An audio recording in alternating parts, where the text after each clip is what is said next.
जय हिंद साथियों, फिर से एक बार आप लोगों को स्वागत है जेपीएससी विद अमन की क्लास में। यह क्लास सेमेस्टर 3 वाले स्टूडेंट के हेल्पफुल होगा जिनका पॉलिटिकल साइंस कोर पेपर 7 है।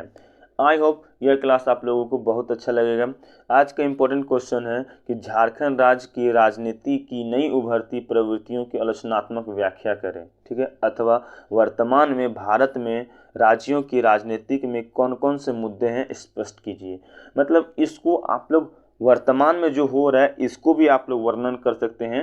तो हम धीरे कर आपको हम बता दें कि इस क्लास में हम आप लोगों को थोड़ा सा हम डीपली ले जाएंगे, पीछे की ओर ले जाएंगे और हम आप लोगों को समझा देंगे कि आप वर्तमान के मुद्दे को किस तरह से आप लोग लिख सकते हैं, ठीक है। तो ये मुद्दा अगर आप पढ़ लीजिएगा ये मेरा नोट्स और जो हम समझा देंगे अगर उसको देख लीजिएगा तो आप लोगों को आई स्वेयर हम बोल रहे हैं आप लोग अच्छा से अच्छा मार्क्स आएगा। आप लोग लिख दीजिएगा एग्जाम में, देखिए बिना याद किए हुए। देखिए सबसे पहले आप लोग इजी वे में इंट्रोडक्शन देख लीजिए। देखिए राजनीति का अंग्रेजी अनुवाद पॉलिटिक्स होता है। तो राजनीति का जो अंग्रेजी अनुवाद होता है क्या होता है, पॉलिटिक्स होता है। और राजनीतिक दो शब्दों से मिलकर क्या है बना है। पहला है राज प्लस नीति, जिसका अर्थ होता है यानी राज का मतलब होता है शासन, ठीक है।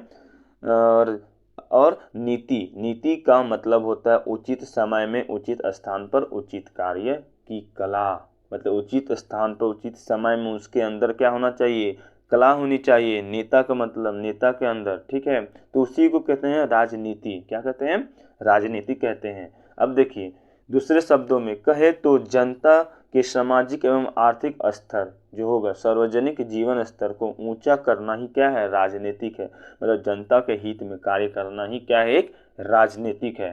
तो इस तरह से आप लोग इजी वे में इसको क्या कर दिए, इंट्रोडक्शन यानी परिचय दे सकते हैं। चलिए अब हम आप लोगों को धीरे धीरे करके वर्तमान के जो मुद्दे हैं उसको दिखाएंगे और मुद्दा को समझाते समझाते आप लोगों को कुछ कुछ एग्जाम्पल भी देंगे ताकि आप लोगों को बहुत अच्छे तरह से क्या होगा, समझ में आएगा और एग्जाम में आप लोग लिखिएगा, ठीक है। चलिए देखते हैं आगे।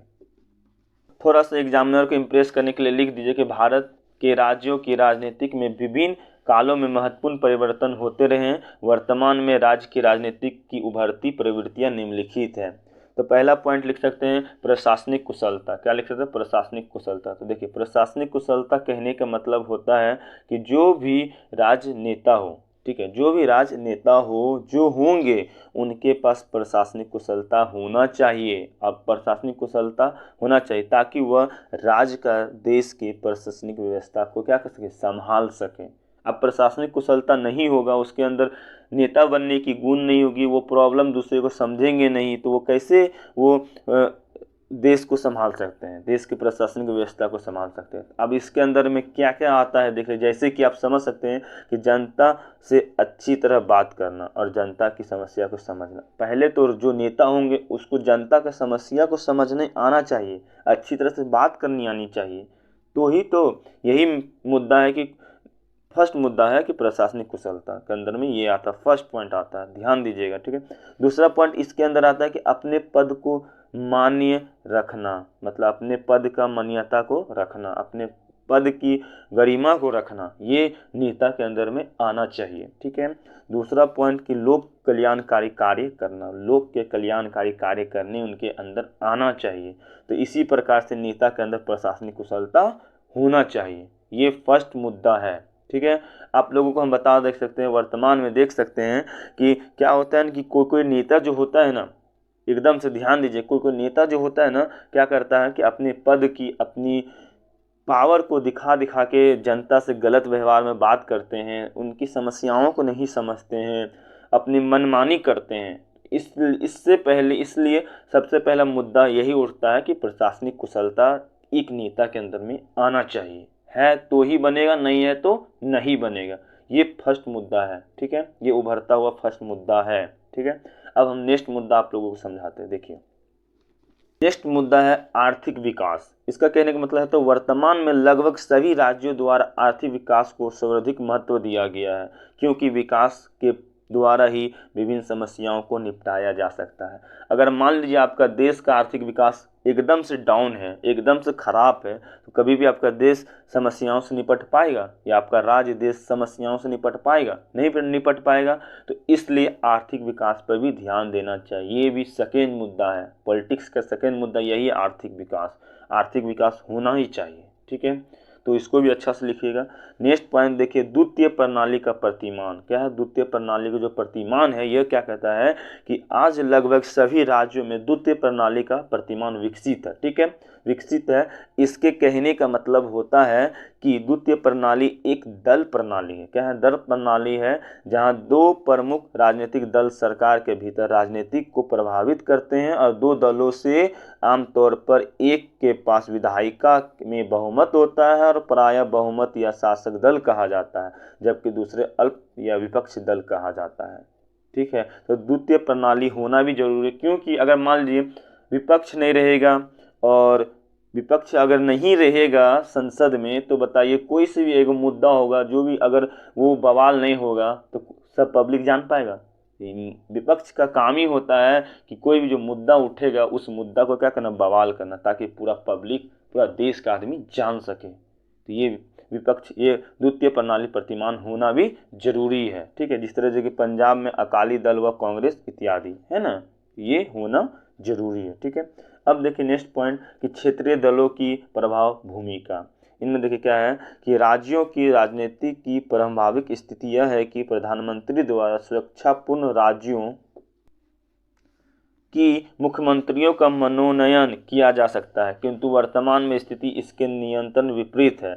मतलब कह सकते हैं कि मुख्यमंत्री का भी मनोनयन भी किया जा सकता है। ठीक है, लेकिन पिछले एक दशक से मुख्यमंत्रियों की प्रधानमंत्री के मनोनयन में अहम भूमिका रहती है। इस प्रकार से कहा जा सकता है कि क्षेत्रीय दलों के नेता किंग मेकर्स की भूमिका निभा रहे हैं। मतलब क्षेत्र दल के जो नेता भी होते हैं वो किंग मेकर की भूमिका क्या कर रहे हैं, निभा रहे हैं। तो नेक्स्ट पॉइंट इसी के अंतर्गत में आता है। देखिए मुद्दा है वह केंद्रीय हस्तक्षेप पर नियंत्रण। केंद्र का जो हस्तक्षेप होगा उस पर कैसे नियंत्रण किया जा सकता है। देखिए, सरकारी आयोग की रिपोर्ट एवं बेम्बाई केस में उच्चतम न्यायालय के निर्णय के उपरांत केंद्र की राज्यों के मामले में हस्तक्षेप करने की प्रवृत्ति पर नियंत्रण लगाना।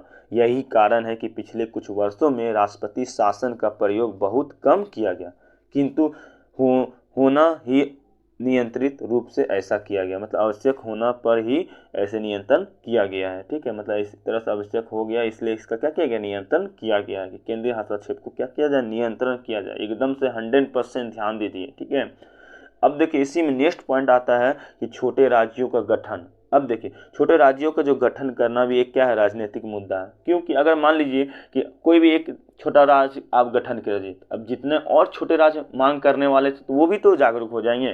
तो उसी तरह हुआ था जब 2000 में उत्तराखंड, झारखंड एवं छत्तीसगढ़ जैसे राज्यों के अस्तित्व में आए थे। तो झारखंड, उत्तराखंड ये सब राज्य जब 2000 में आया था तो और अलग ये राज्य जो मांग करने वाले थे उसको भी तो जागरूक हो गए। तो ये भी एक मुद्दा है, ये भी समस्या खड़ा हो जाता है। तो इसलिए आप लोगों को ध्यान देना है कि छोटे छोटे राज्य में भी कभी भी देश को बंटवारा नहीं करना है। ठीक है, ये भी पॉइंट है। ठीक है, अब देखेंगे नेतृत्व में परिवर्तन। नेतृत्व कहने के, परिवर्तन कहने का मतलब होता है कि ये भी एक राजनीतिक मुद्दा है जिसमें नेता को बदलना बहुत जरूरी है। नेतृत्व करने वाले बार बार एक ही नेता बनेगा तो वो अपनी मनमानी करना स्टार्ट कर देगा, इसलिए उसको बदलना भी क्या है, जरूरी। ये भी एक मुद्दा है। ठीक है, नेक्स्ट पॉइंट है क्षेत्रीय असमानताएं। तो क्षेत्रीय असमानताएं को नियंत्रित करना भी एक राजनीतिक मुद्दा है। अगर क्षेत्रीय असमानताएं नियंत्रण नहीं होगी तो शायद यह हो सकता है कि राज्य की सरकार क्या हो सकती है, गिर सकता है। असमानताएं अगर राज्य में बढ़ जाएगा तो मार काट बढ़ जाएगा, बहुत अत्याचार होने लगेगा। तो इसलिए इसको रोकना भी एक क्या है, नियंत्रण करना भी क्या है, एक राजनीतिक मुद्दा है। असमानता, जैसे कि उत्तर प्रदेश में देखिए कभी भी मर्डर हो जाता है। तो ये असमानताएं बढ़ रहा है, क्षेत्रीय असमानताएं, तो इसको क्या करना, रोकना जरूरी होता है।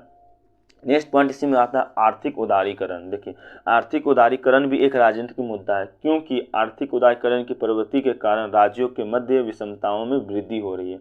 अगर आपके पास आर्थिक उदारीकरण नहीं होगा तो आपके वृद्धि कभी भी नहीं हो सकता है। ठीक है, विषमताओं की वृद्धि हो रहा है यहाँ पर, क्योंकि यहाँ पे देखिए आप समझ सकते हैं कि उदारीकरण हो रहा है, इसलिए यहाँ पे क्या हो रहा है, विषमताओं में क्या हो रही है, वृद्धि हो रही है। ये पॉइंट आप लोगों को याद रखना है। ठीक है, आगे देखिए नेक्स्ट पॉइंट है पंचायती राज संस्थाओं का महत्व। तो राज्यों की राजनीतिक में प्रशासनिक विकेंद्रीकरण का तत्व नियंत्रण महत्वपूर्ण होते जा रहा है। यही कारण है कि पंचायती राज संस्थाओं के महत्व को स्वीकार किए जाने लगा। इसलिए कारण हो रहा है कि पंचायती राज के जितने भी राज्य है सब कोई क्या कर रहा है, स्वीकार कर रहा है, क्योंकि पंचायती राज की संस्था का क्या हो रहा है, महत्व हो रहा है।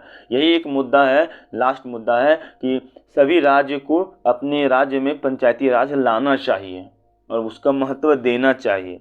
तो ये भी मुद्दा है और इस पर काम करना चाहिए पॉलिटिक्स को या राजनीतिक या सरकार को, ठीक है। ये मुद्दा को भी ध्यान देना। इसी प्रकार से हम राजनीतिक के कुछ मुद्दे को वर्णन कर सकते हैं। अब हम थोड़ा और कुछ वर्णन आप लोगों को बता दें, जैसे कि शिक्षा पे मुद्दा आप खुद से लिख सकते हो। शिक्षा पे मुद्दा उठाइए, जो उठ रहा है, शिक्षा भी नहीं हो रहा, बेरोजगारी बढ़ रहा है, तो ये सब मुद्दा भी आप लोग डाल सकते हैं, ठीक है। तो ये तो हम आप लोगों को डीपली बता दिए। तो ये छोटे छोटे मुद्दे जो उठ रहे हैं देश में कि बेरोजगारी बढ़ रहा है, सरकारी वैकेंसी नहीं आ रहा है, या प्राइवेशन क्यों किया जा रहा है, तो देश में महंगाई क्यों बढ़ रहा है, तो ये सब भी तो एक मुद्दा है। ये आप लोग खुद से लिख सकते हैं एग्जाम में। तो हम उतना सारा लिखते रहेंगे तो 2-3 एक कॉपी भर जाएगा, तो इसलिए हम नहीं लिखे। जो मेन पॉइंट था उसको हम लिख दिए हैं थोड़ा आप लोगों को समझने के लिए। अब लास्ट में देखिए इसका निष्कर्ष लिख सकते हैं कि अंत में हम कह सकते हैं कि राज्यों की राजनीतिक भारतीय संघवाद का एक महत्वपूर्ण घटक है, जिसमें समय एवं परिस्थितियों के अनुसार परिवर्तन होते रहे। मतलब समय और परिस्थिति के अनुसार क्या हो रहा है, परिवर्तन होते रहे हैं। इस तरह से आप लोग क्वेश्चन के आंसर को क्या कर दिए, एंड कर दीजिए। फिर मिलेंगे नेक्स्ट क्लास में, तब तक के लिए बाय बाय।